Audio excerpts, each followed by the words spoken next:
Hi friends, welcome back. അസ്സലാമു അലൈക്കും.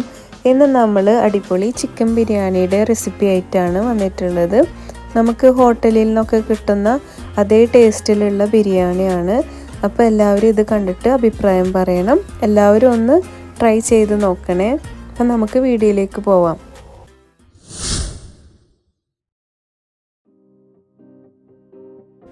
അപ്പോൾ നമുക്ക് ആദ്യം വേണ്ടത് ഒരു പാനിലേക്ക് 3 ടേബിൾ സ്പൂൺ നെയ്യാണ് ഒഴിച്ചു കൊടുക്കേണ്ടത്. നെയ്യ് ചൂടായിട്ട് വരുമ്പോൾ അതിലേക്ക് 4-5 ടേബിൾ സ്പൂൺ വെജിറ്റബിൾ ഓയിലും കൂടി ഒഴിച്ചു കൊടുക്കണം. ഇത് നമുക്ക് അണ്ടിപ്പരിപ്പും മുന്തിരിയും ഒനിയനും എല്ലാം വറുത്തെടുക്കാൻ വേണ്ടിയിട്ടാണ് ഇത്ര കൂടുതൽ ഒഴിക്കുന്നത്. അപ്പോൾ നമുക്കതെല്ലാം വറുത്തെടുക്കാം. ആദ്യം ഞാൻ അണ്ടിപ്പരിപ്പാണ് വറുത്തെടുക്കുന്നത്. അത് കഴിഞ്ഞാൽ മുന്തിരി, ഒനിയൻ അതെല്ലാവർക്കും അറിയുന്നതാവും. അപ്പോൾ അതൊക്കെ നമുക്ക് വറുത്തിട്ട് കോരി മാറ്റാം.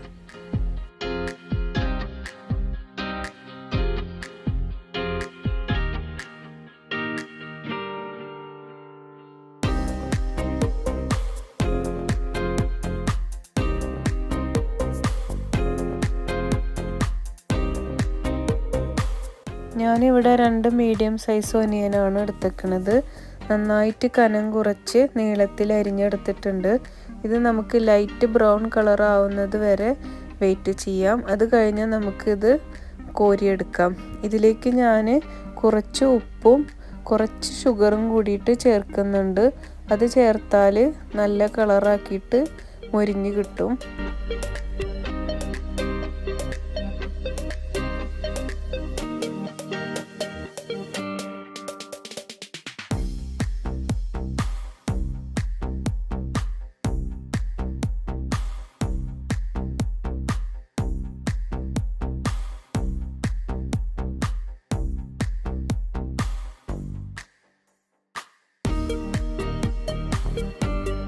അപ്പോൾ ഇനി നമുക്ക് അരി എടുക്കണം. അരി ബസ്മതി റൈസാണ് ഞാനിവിടെ എടുത്തേക്കുന്നത്. അപ്പോൾ നമുക്ക് ആദ്യം തന്നെ അത് കഴുകി മാറ്റി വെക്കണം, ഡ്രെയിൻ ചെയ്ത് വെക്കണം. വെള്ളത്തിലൊന്നും ഇട്ടേക്കേണ്ട ആവശ്യമില്ല.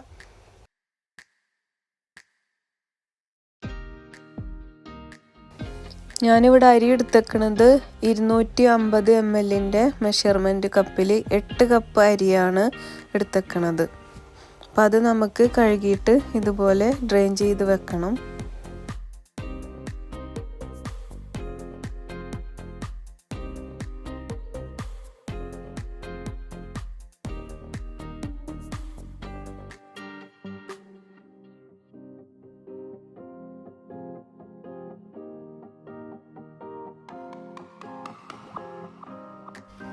അപ്പോൾ നമുക്ക് നെയ്ച്ചോറാണ് ആദ്യം ഉണ്ടാക്കുന്നത്. അപ്പോൾ അതിലേക്ക് 2 ടേബിൾ സ്പൂൺ നെയ്യ് ഒഴിച്ച് കൊടുത്തിട്ടുണ്ട്. അതുപോലെ ഒരു 1/4 ടീസ്പൂൺ സാജീരകം, 4-5 ഏലക്കായ, പിന്നെ ഒരു ബേ ലീഫ്, ചെറിയ ബേ ലീഫ്, അതുപോലെ തന്നെ 4-5 കരയാമ്പൂവ്, പിന്നെ ചെറിയ പീസ് പട്ട. പിന്നെ നമുക്ക് വേണ്ടത് ഒനിയൻ സ്ലൈസ് ചെയ്തതാണ്. അത് കുറച്ച് മതി. അത് നന്നായിട്ട് വാടി വരുമ്പോൾ അതിലേക്ക് നമ്മൾ കഴുകി വെച്ച അരി ഇട്ട് കൊടുക്കണം. എന്നിട്ട് അരി ഒന്ന് ജസ്റ്റ് 2-3 മിനിറ്റ് ഒന്ന് വറുത്ത് കൊടുക്കണം. ആ അരിയിലുള്ള വെള്ളം ഒന്ന് ഡ്രെയിൻ ചെയ്യാൻ വേണ്ടിയിട്ടാണ്. അപ്പോൾ അതൊന്ന് അരിയിലത്തെ വെള്ളമൊക്കെ ഒന്ന് വറ്റി വരുന്നത് വരെ ഒന്ന് വറുത്തെടുക്കണം. മൊരിഞ്ഞു പോവൊന്നും ചെയ്യരുത്. ജസ്റ്റ് ഒരു 3 മിനിറ്റ് ഒന്ന് വറുത്തെടുത്താൽ മതി. നല്ല നെയ്ച്ചോറായിട്ട് കിട്ടും നമുക്കിത്. അതിന് വേണ്ടിയിട്ടാണ്. അപ്പോൾ നമ്മുടെ അരി ഇവിടെ റെഡി ആയിട്ടുണ്ട്. ഇനി നമുക്ക് അതിലേക്ക് ആവശ്യമുള്ള വെള്ളം ഒഴിച്ച് കൊടുക്കണം. തിളച്ച വെള്ളമാണ് ഞാനിവിടെ ഒഴിച്ച് കൊടുക്കുന്നത്. അപ്പോൾ 8 കപ്പ് അരിക്ക് 16 കപ്പ് വെള്ളമാണ് വേണ്ടത്. 1 കപ്പ് അരിക്ക് 2 കപ്പ് എന്ന കണക്കിലാണ് വെള്ളം ഒഴിച്ച് കൊടുക്കുന്നത്. പക്ഷേ ഞാനിവിടെ 15 കപ്പ് വെള്ളം ഒഴിച്ച് കൊടുത്തിട്ടുള്ളൂ. ബാക്കി 1 കപ്പ് വെള്ളം ഒഴിച്ച് കൊടുത്തിട്ടില്ല. പിന്നെ അതിലേക്ക് ആവശ്യമുള്ള ഉപ്പും കൂടിയിട്ട് ഇട്ട് കൊടുക്കണം. ഇനി നമുക്കിത് വേവുന്നത് വരെ വെയിറ്റ് ചെയ്യാം.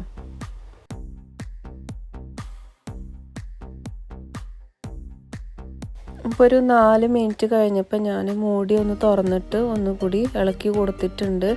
എന്നിട്ട് നമുക്ക് ഒന്നുകൂടി മൂടി വെച്ചിട്ട് വേവിച്ച് കൊടുക്കണം. ഞാനിതിൽ ചെറുനാരങ്ങയുടെ നീരൊന്നും ഒഴിച്ച് കൊടുത്തിട്ടില്ല. നിങ്ങൾക്ക് വേണമെങ്കിൽ ഒഴിച്ച് കൊടുക്കാം, അല്ലെങ്കിലും കുഴപ്പമൊന്നുമില്ല. നല്ല ചോറ് തന്നെ കിട്ടും. ഇപ്പോൾ ഇതാ നമ്മുടെ ചോറൊക്കെ നന്നായി വെന്ത് വന്നിട്ടുണ്ട്. ഒട്ടി പിടിച്ചിട്ടൊന്നുമില്ല. നല്ല ചോറായിട്ട് കിട്ടിയിട്ടുണ്ട്. അപ്പോൾ ചോറ് റെഡി ആയിട്ടുണ്ട്. ഇനി അതിലേക്കുള്ള മസാല ഉണ്ടാക്കണം. അപ്പം നമ്മൾ ആദ്യം ഒനിയന് ഫ്രൈ ചെയ്ത് വെച്ച ഓയിലും നെയ്യും കൂടിയിട്ടുള്ളതില്ലേ, അത് നമ്മൾക്ക് ഇതിലേക്ക് ഒഴിച്ചു കൊടുക്കാം. ഞാൻ 4-5 ടേബിൾ സ്പൂൺ ഒഴിച്ചു കൊടുത്തിട്ടുണ്ട്. 3 മീഡിയം സൈസ് ഒനിയന് കട്ട് ചെയ്തിട്ട് അതിലേക്ക് ഇട്ട് കൊടുക്കണം. അതൊന്ന് നന്നായിട്ട് വഴറ്റിയെടുക്കണം.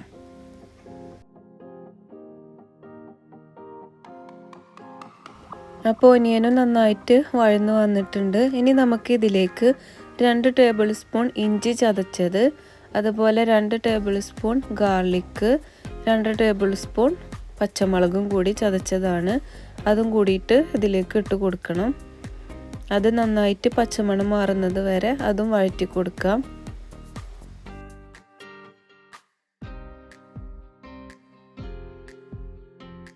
അപ്പോൾ അതും നന്നായിട്ട് റെഡി ആയിട്ടുണ്ട്. ഇനി നമുക്ക് അതിലേക്ക് 2 ടൊമാറ്റോ ആണ് ചേർത്ത് കൊടുക്കേണ്ടത്.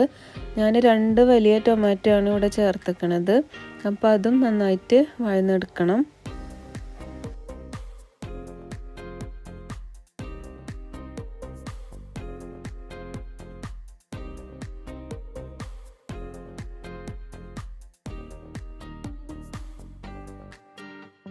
അപ്പോൾ തക്കാളി നന്നായിട്ട് വഴന്ന് കിട്ടിയിട്ടുണ്ട്. ഇനി നമുക്ക് അതിലേക്ക് പൊടികളെല്ലാം ഇട്ട് കൊടുക്കണം. 1/2 ടീസ്പൂൺ മഞ്ഞൾപ്പൊടി, 1 ടീസ്പൂൺ മല്ലിപ്പൊടി, പിന്നെ 1 ടീസ്പൂൺ ഗരം മസാല പൊടിച്ചത്, അതുപോലെ തന്നെ 1 ടീസ്പൂൺ ഫുള്ളായിട്ട് കുരുമുളക് പൊടി, ഇതും കൂടി ഇട്ടിട്ട് നന്നായിട്ട് വഴറ്റി കൊടുക്കണം.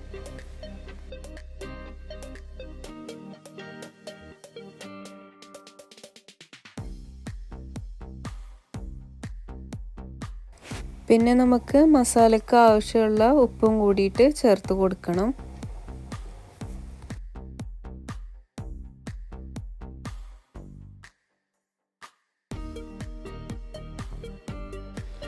ഇനി നമുക്ക് ഇതിലേക്ക് കൊറിയാണ്ടർ ലീഫ് ഇട്ട് കൊടുക്കണം.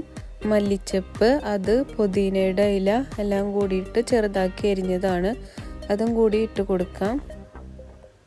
ഇതെല്ലാം വഴറ്റിയതിന് ശേഷം ഞാൻ 2 മിനിറ്റ് മൂടി വെച്ചിട്ടുണ്ടായിരുന്നു. ഇനി നമുക്കിതിലേക്ക് 1 ടീസ്പൂൺ ഫുള്ളായിട്ട് ചിക്കൻ മസാലയുടെ പൊടി ഇട്ട് കൊടുക്കണം. നിർബന്ധമൊന്നുമില്ല, പക്ഷേ ഇട്ട് കഴിഞ്ഞാൽ നല്ല ടേസ്റ്റാണ്. അപ്പോൾ അതും കൂടിയിട്ട് ഇട്ട് കൊടുക്കാം. പിന്നെ നമുക്ക് വേണ്ടത് 2 കിലോ ചിക്കനാണ്. അത് കഴുകി വൃത്തിയാക്കിയിട്ട് അതും കൂടിയിട്ട് ഇതിലേക്ക് ഇട്ട് കൊടുക്കണം. എന്നിട്ട് നന്നായിട്ട് മിക്സ് ചെയ്ത് കൊടുക്കാം.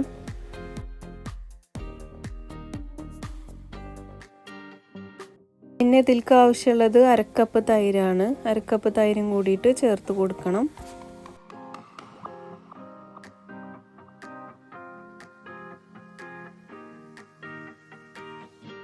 നമുക്കതൊരു 20 മിനിറ്റ് വേവിച്ചെടുക്കണം. ചിക്കൻ നന്നായിട്ട് വേവുന്നത് വരെ വെയിറ്റ് ചെയ്യാം. ഇനി ബിരിയാണിക്ക് സൈഡ് ഡിഷായിട്ട് കഴിക്കണത് റൈത്ത ഉണ്ടാക്കണം നമുക്ക്. അപ്പോൾ ഞാനിവിടെ തൈര്, അതിലേക്ക് ആവശ്യമുള്ള ഉപ്പ് ചേർത്ത് കൊടുത്തിട്ടുണ്ട്. പിന്നെ ഒരു ആപ്പിൾ ചെറുതാക്കി ചോപ്പ് ചെയ്തിട്ട് അതും കട്ട് ചെയ്ത് കൊടുത്തിട്ടുണ്ട്. പിന്നെ അതിലേക്ക് 1/2 കുക്കുംബർ, പിന്നെ ഒരു ഒനിയൻ്റെ ചെറിയ പീസ് ചെറുതാക്കി ചോപ്പ് ചെയ്തത്, കൊറിയാണ്ടർ ലീഫ്, കുറച്ച് പഞ്ചസാര, ഇതെല്ലാം കൂടി ചേർത്തിട്ട് നന്നായിട്ട് മിക്സ് ചെയ്തിട്ട് കൊടുക്കണം. സാധാരണ നമ്മൾ റൈത്ത ഉണ്ടാക്കണാട്ടി ഡിഫറെൻ്റ് ആയിട്ടാണ് ഇത്. നല്ല ടേസ്റ്റാണ്. ചോറിൻ്റെ കൂടെ ഇടയ്ക്ക് ഒഴിച്ചിട്ട് കഴിക്കുമ്പോൾ, ആപ്പിളും കൂടി ഇതിൻ്റെ ഇടയിൽ കടിക്കുമ്പോൾ നല്ല ടേസ്റ്റാണ്. അപ്പോൾ എല്ലാവരും ഇതൊന്ന് ട്രൈ ചെയ്ത് നോക്ക്, അത് അടിപൊളിയാണ്.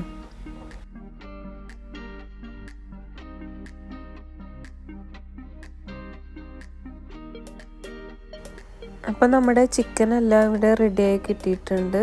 കുറച്ച് വെള്ളം കൂടി ഉണ്ട്, അതൊന്ന് വറ്റിച്ചെടുക്കണം.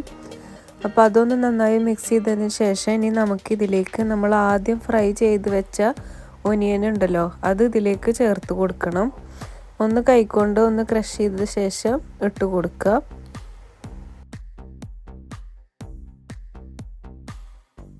ഇപ്പോൾ ഫ്രൈഡ് ഒനിയനും കൂടിയിട്ട് ചേർത്തതിന് ശേഷം ഒന്നും കൂടി മിക്സ് ചെയ്ത് കൊടുക്കുക.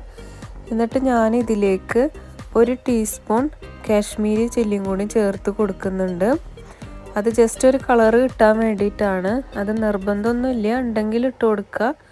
അപ്പോൾ അതും കൂടി ഇട്ടിട്ട് നന്നായിട്ട് മിക്സ് ചെയ്ത് കൊടുക്കണം. നമുക്ക് ഇതിലത്തെ വെള്ളം കുറച്ചുകൂടി ഒന്ന് വറ്റിച്ചെടുക്കാനുണ്ട്. അപ്പം നമ്മുടെ ചിക്കനിലെ ഗ്രേവി എല്ലാം വറ്റി കിട്ടിയിട്ടുണ്ട്. ഇനി നമുക്ക് ചോറ് ദമ്മിട്ട് കൊടുക്കണം. നമ്മൾ ആദ്യം നെയ്ച്ചോറ് ഉണ്ടാക്കിയിട്ടുണ്ടല്ലോ, അത് ഇതിൻ്റെ മുകളിലേക്ക് സ്റ്റെപ്പായിട്ട് ഇട്ട് കൊടുക്കണം. നമ്മൾ ആദ്യം ഫ്രൈ ചെയ്ത് വെച്ച അണ്ടിപ്പരിപ്പും മുന്തിരിയും ഒനിയനും എല്ലാം കുറേശ്ശെയായിട്ട് ഇതിൻ്റെ മുകളിലേക്ക് ഇട്ട് കൊടുക്കണം.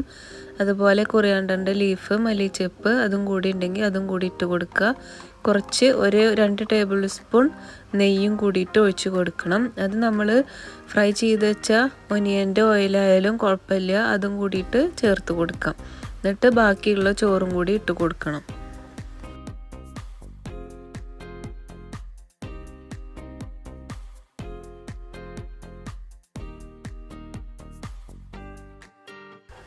ഇപ്പോൾ നമ്മുടെ ദമ്മിൻ്റെ പരിപാടികളൊക്കെ കഴിഞ്ഞ് ഇനി ഇതുപോലെ അലുമിനിയം ഫോയിൽ ഉണ്ടെങ്കിൽ അങ്ങനെ വെച്ച് കൊടുത്തിട്ട് ഒരു 15 മിനിറ്റ് ചെറിയ തീയിൽ ഇതുപോലെ മൂടി വെച്ച് കൊടുക്കണം. ചെറിയ തീയിൽ വെക്കണം, അടിയിൽ പിടിക്കരുത്.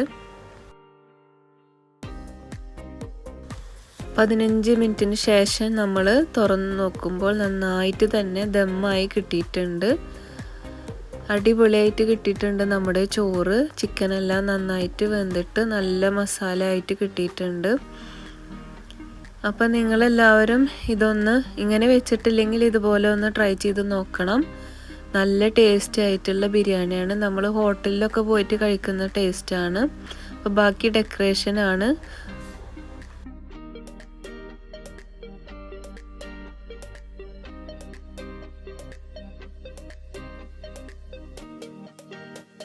അപ്പോൾ ഇതാണ് ഇന്നത്തെ നമ്മുടെ വീഡിയോ. എൻ്റെ വീഡിയോ നിങ്ങൾക്ക് ഇഷ്ടമായെങ്കിൽ സബ്സ്ക്രൈബ് ചെയ്യാതെ കാണുന്നവരാണെങ്കിൽ ഒന്ന് സബ്സ്ക്രൈബ് ചെയ്തേക്കണം. അതുപോലെ തന്നെ എൻ്റെ വീഡിയോ നിങ്ങൾക്ക് ഇഷ്ടമായാൽ ലൈക്കും കൂടി ചെയ്തേക്കണം. അപ്പോൾ ഇൻഷാ അല്ലാഹ് നമുക്ക് അടുത്ത വീഡിയോയിൽ കാണാം. താങ്ക്